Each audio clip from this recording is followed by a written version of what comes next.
Thank you for joining us for episode 94 of North Star's Private Equity Fast Pitch. Our host, Jeff Henningsen, president of Lockton Companies in Houston, will be speaking with Shannon Zoller, the co-founder and managing partner of Tephra Advisors. Shannon has nearly 2 decades of experience in the financial services industry, having started her career as a financial services lawyer.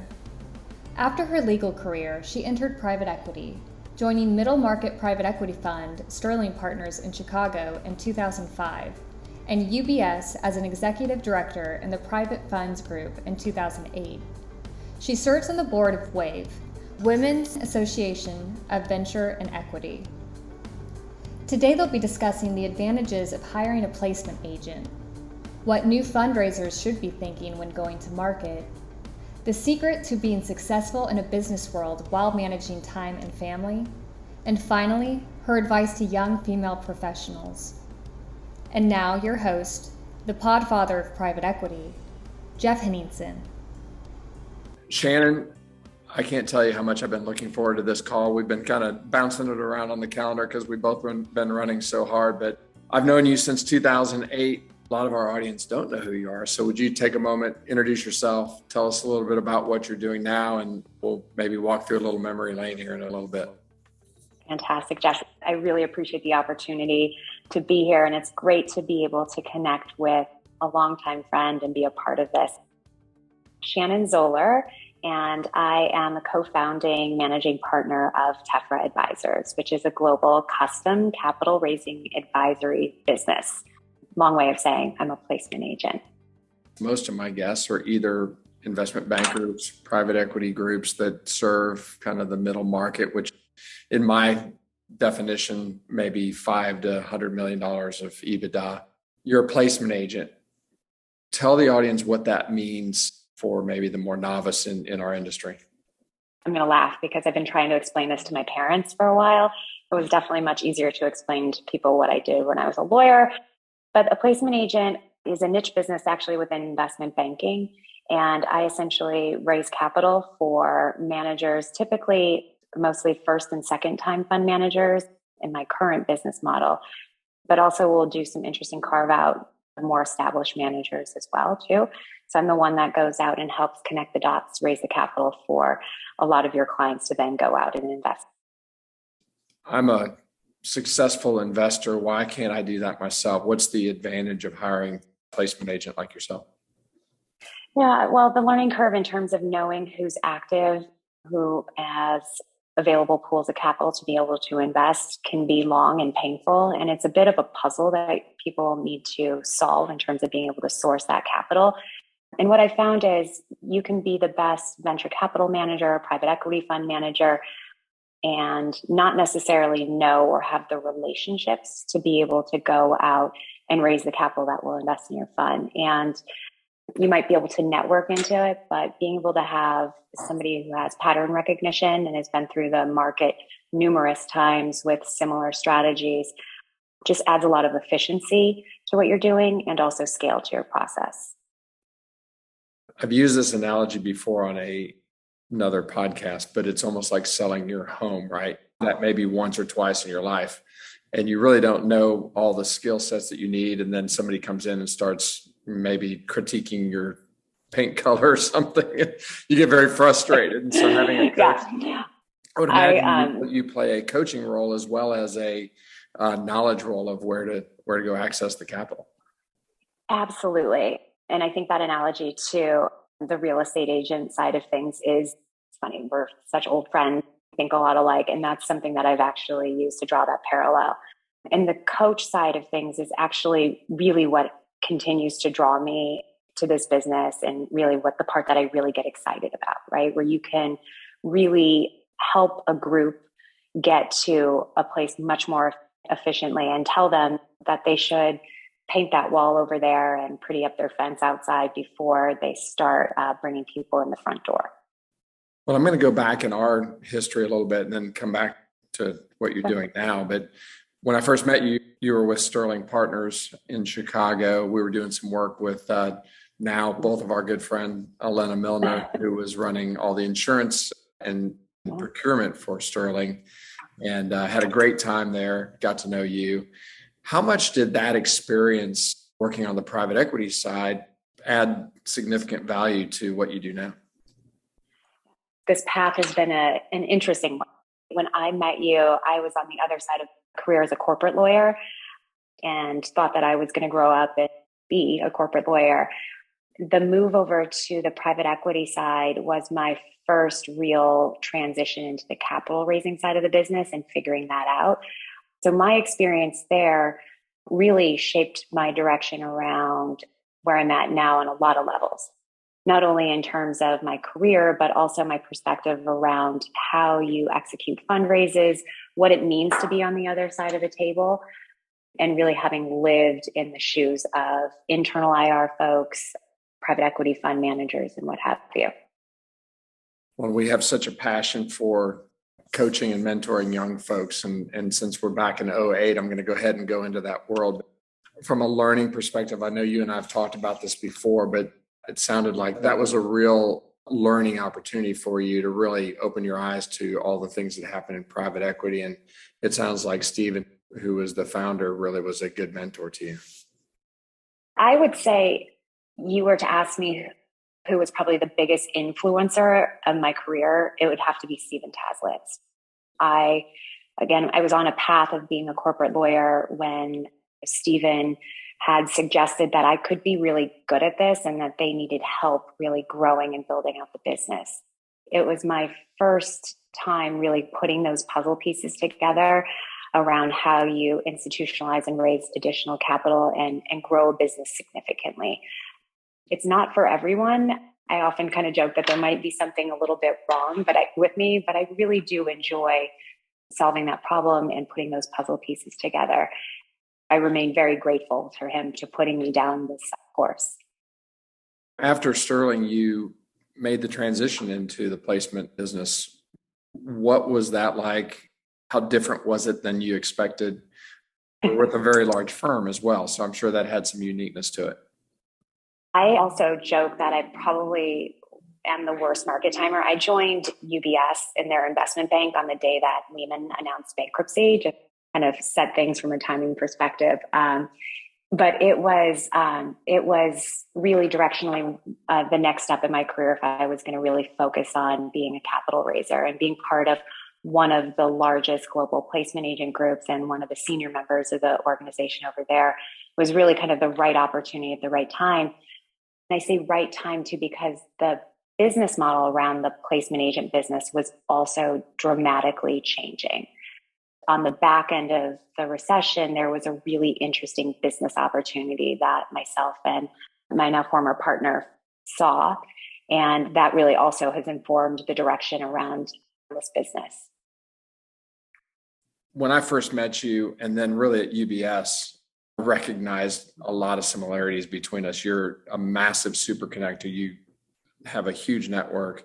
You connect people graciously all the time. You're also a grinder. What was really the impetus for starting Tephra? How did that come about? I had seen a really interesting business opportunity and always had this entrepreneurial itch to scratch. I had started one other placement agent group on an investment bank platform prior. That business has since been acquired. And really, Tephra was the next iteration of that, independent of the bank platform, where we could actually build really customized solutions on a global basis.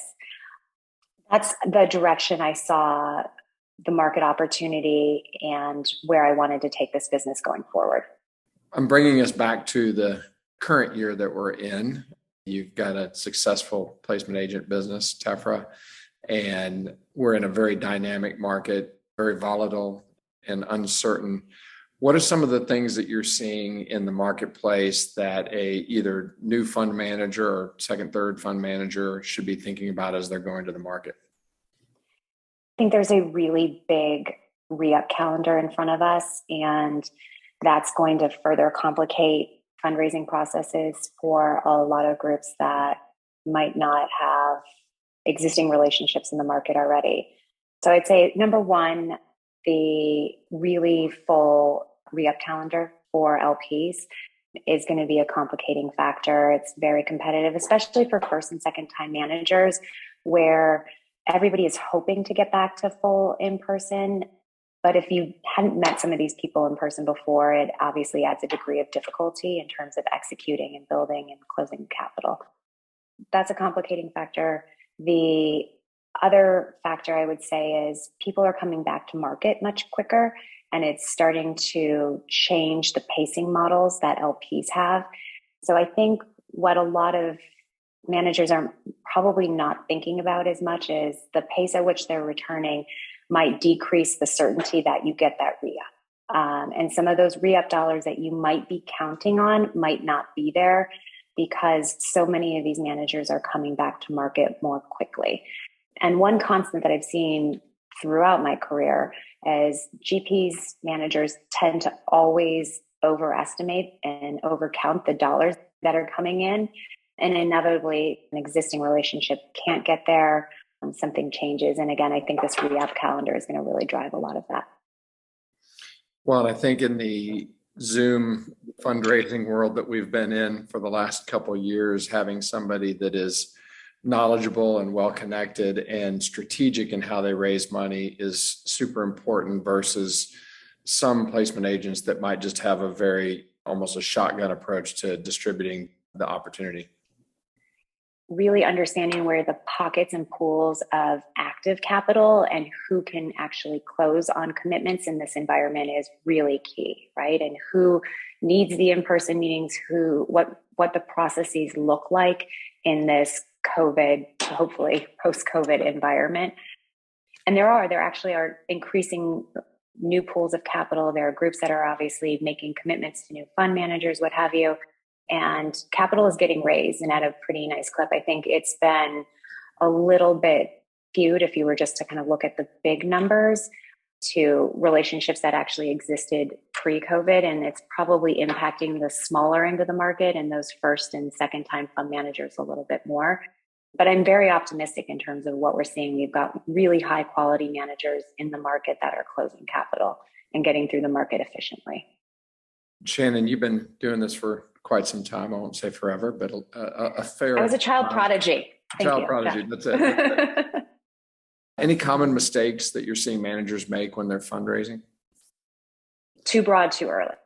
I mean, number one, and really overcounting where the dollars are. And I would also say probably setting a hard cap too high are the three kind of usual suspect type mistakes that we see people make. And it's hard to you try to have those conversations with managers up front around, let's row together, let's have good alignment. I'm an extension of your team. We want to be maximum impactful here. But people really can get very tied into numbers in terms of setting targets and hard caps and again, overcount some of those existing dollars that they think that are coming in. And I would imagine that in today's environment, should have always been, but in today's environment with so much emphasis on having diverse teams and the benefits of a diverse team, it probably stands out like a sore thumb if somebody just hired some diverse team members right before they're going to the marketplace. What should fund managers be looking at if they're not already down the path, which most should be? I think hiring a diverse candidate or two before a fundraise is what is very similar to marking up your portfolio before you come to market. And you'd also see that I'm a board member of WAVE, which is the Women's Association of Venture and Equity. It became very clear, and we would get a ton of inbound around how can we better source candidates. We can't get enough qualified candidates, and there's solutions through groups like WAVE to be able to source better, diverse candidates. And there's a lot of the time and attention that's been built into programs like our career forum, our jobs board, that really should be a solution. We're trying to get that out to the market so people can start to build their bench earlier, including not only just hiring full-time, because obviously there are only so many seats around the table, doing things like hiring micro internships for project-based work that I think will have and continue to have a lot of ripple effects around what these teams look like going forward. Obviously, I think a lot of this has been driven by the LPs that are leaning very heavily on their managers to make some of these changes. But Jeff, I have to tell you, I'm really encouraged. There are so many people with very sincere interest around spending the time, getting involved, and really helping this next generation of talent coming up. I would say yourself included.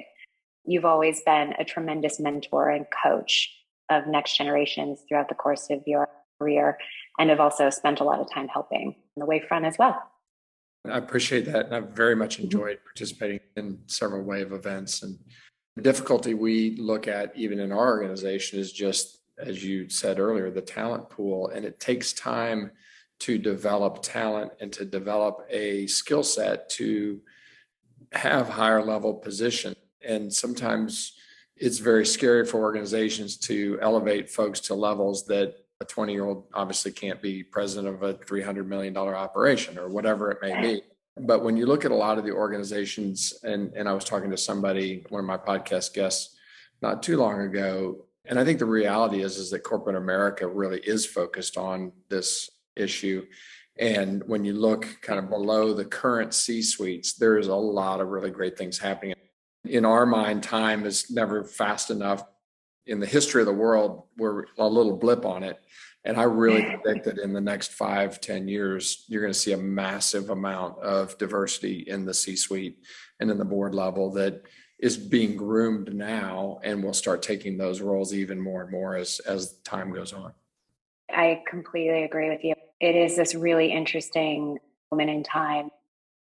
I'm probably most encouraged by the fact that we have a lot of men as our allies in terms of helping solve these problems that are inbound reaching out in terms of ways that they can change the shape and the look of their organization, and really spending the time to dig in and help solve these problems with a goal of getting people better skills ready and getting better information out in the market, and willingness to spend their time to be able to do that. And I think that's such a great thing to be able to see. And I'm so encouraged by that. It's not been as hard of an ask to get people to participate. We're getting, again, a lot of really good inbound. I feel very grateful. Over the years, I've had mentors, Jeff Sletton, David Fan, Travis Haney, Kirk Sims, are part of our network that have really tried to push and advocate for WAVE and some of the initiatives that we're doing specifically to the Career Forum. So Shannon, I mentioned earlier that you're a grinder and a super connector. People like you, people like me, have 1,000 quotes that we love. There's different things about our DNA that make us get up in the morning and get going. Tell us a little bit about that area for you. The one that always tends to resonate, and I'm going to paraphrase, whatever you do, leave tracks. Don't just do it for yourself. Leave the world a little better for your having lived. And so that's Ruth Bader Ginsburg, who is an obvious pick for a lot of reasons. The leaving tracks is something that I think about on a day-to-day basis, right? What have I done today to be able to make sure that there's a path that hopefully is easier for other folks to follow and hopefully improve upon as well. To the extent that we can make this world a little better, that would be a win. I love that one. And I know you're a parent of 2 and I'm a parent of 4. And as much as I want to leave tracks in the work world, I also want to leave some pretty clear paths with graham crackers or whatever you lay on the path so that the kids follow it. But tell us a little bit about how you've been able to be super successful and have 2 children and a husband that works. I mean, there's a lot of dynamics that have to be in play with all families that have very high achieving parents. I so appreciate that question on so many levels. And I think you kind of hit the nail on the head in terms of the partner that works, right? I think the key is having a partner, spouse that gets what it is that you do and is supportive of you professionally. And there's just no way that I would be able to be in the place that I am without my husband Ari's help along the way. And also just this really big network of people that I can call on when I need help, right? It helps make my day-to-day job much more efficient because I have the relationships to be able to do my job better, hopefully faster, more efficiently, and also ask some of the hard questions and get some advice around how you balance all of these things and how these pieces come together. I feel very fortunate that I've been able to get a lot of really good advice, also from a network of women that I do work with, also the guys that I do work with, in terms of how they balance work travel and their day-to-day alongside family and coverage. I have to tell you, I think the world's also gotten a little bit, in this COVID environment, a little bit more accepting to background noise and other things, and a little bit more emphasis on it's okay to spend more time at home. And I think that's kind of a mini win of what's come out of all of this as well. It's funny you say that. I just finished a offsite for our leadership in the Texas region. Talked about how I really feel like there was obviously some very terrible things that happened with COVID, but COVID actually catapulted us to be much closer and feel more like a team than we've ever been in the past, because we've had to buckle down, because we've had to lean on each other, because we've been able to see each other's homes and all the things that we do on Zoom. We've been able to see the dog jump in somebody's lap or the cat crawl on your head or whatever it may be. Been a challenging time for everyone, but there are a lot of wins like that, especially for families. I also feel very fortunate that from a timing perspective and having younger kids, it's meant that I can continue to do my job. I can actually do more, that I'm not on as many planes, trains, and automobiles. This has added some efficiency to my day and also enabled me to spend more time with younger kids at home, which is a lot of fun.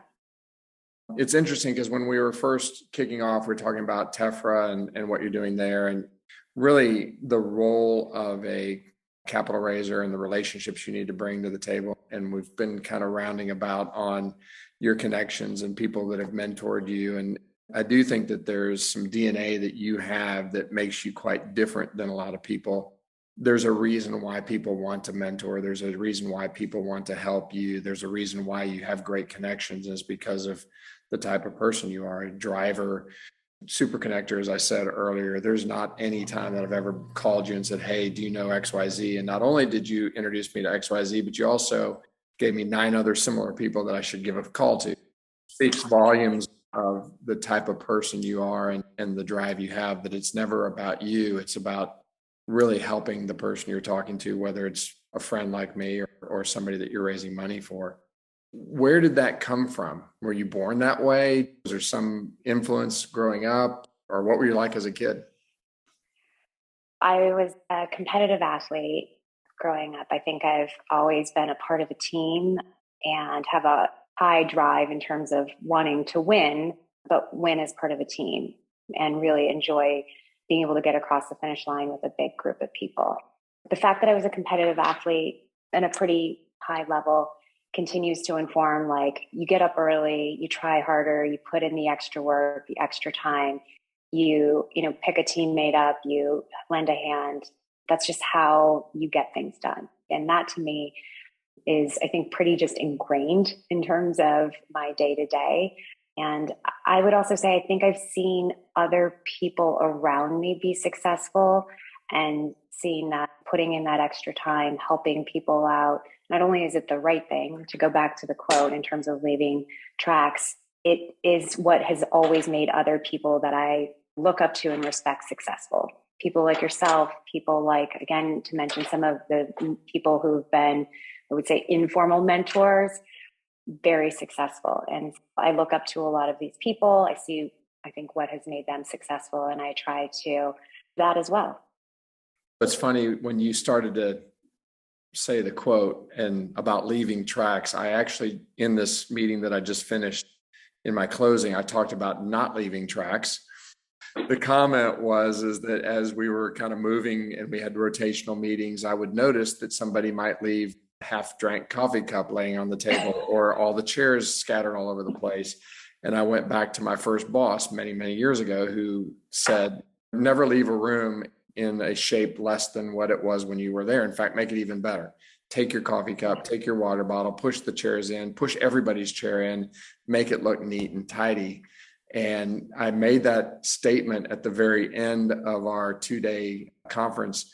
And when everybody left, I took a photo of the room. I mean, it was set up for the first day. It was so awesome, but it makes such a difference. And so leaving tracks for people to follow and not leaving tracks for people to notice was part of that message. So it was kind of fun and relevant from a relationship standpoint, because if you leave things messy in a room, people have a sense for who you might be. You never want to give them a reason not to hire you just because you weren't neat and tidy. The RBG quote in terms of leaving tracks has the qualifier at the end in terms of making the world a better place for you having been there. That's it. It's super consistent with making sure that the conference room is clean when you leave, and maybe also picking up the one thing that somebody else left behind in the hallway on the way out. To me, that's probably not something that necessarily should have to be taught, but maybe remind people of kind of along the way. But it's also consistent in terms of how I think about relationships, which I think is kind of at the heart of a lot of what you're asking. And when you do this business is 100% a marathon, not a sprint, if you want to be in it for a long time. The ability to have kind of first call basis with a lot of these different groups and have a really strong referral network of deal source, your reputation is so important. And I've seen so many people be very short-sighted in terms of being pushy on something, and it burns a relationship and it makes it really hard to go back. And this business is really, really small in terms of how connected everyone is. I've seen so many people make that mistake that I'm always very cognizant of it when you're trying to get something done. You're having some hard conversations around how do you do this, but also hopefully maximize and the long-term nature of this relationship. And it's also how I think about like, how else can I help this person in their day job and what they're doing? You tend to, if you can put enough good out, it tends to come back to you. And I've seen other people be very successful about it, but it also, I think you just feel better about yourself at the end of the day, having known that maybe you've been able to also help a couple people along the way. For those that know Shannon, they're going to laugh when I say what I'm about to say. For those that don't know her, you will realize when you meet her that life is a marathon, not a sprint, but Shannon sprints marathons.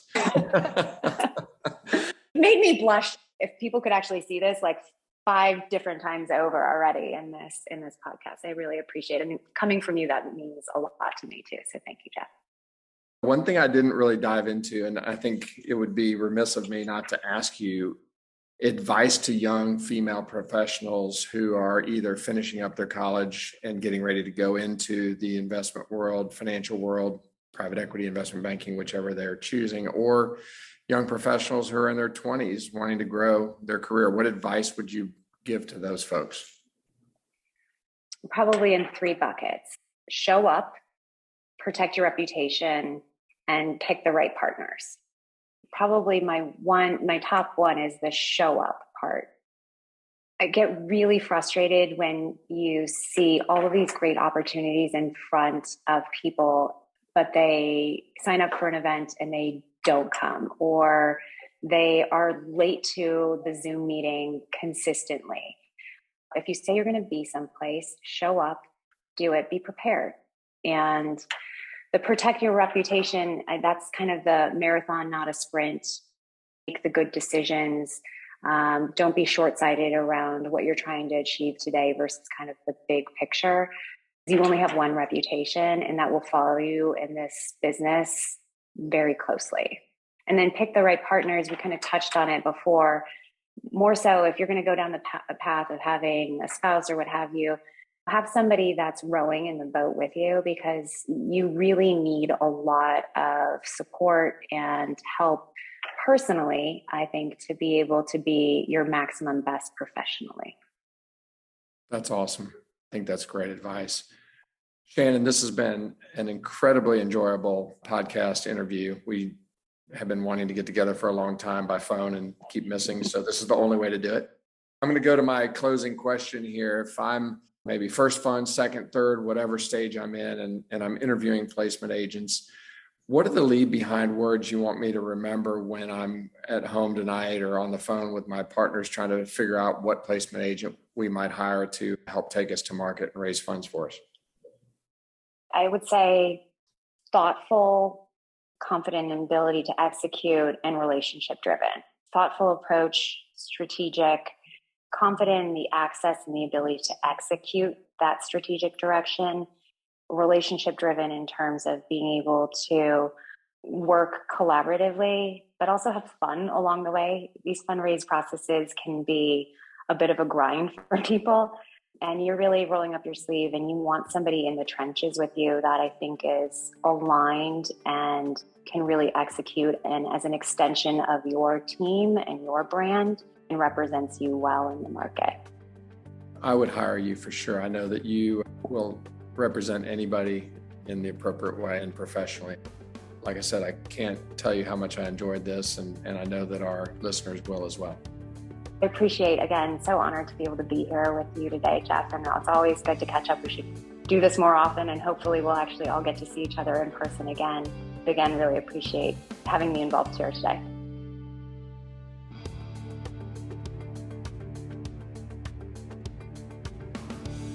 Thank you for listening to North Star's Private Equity Fast Pitch. For more information about Fast Pitch or North Star's boutique heavy hitter events, you can visit us at enorthstar.com.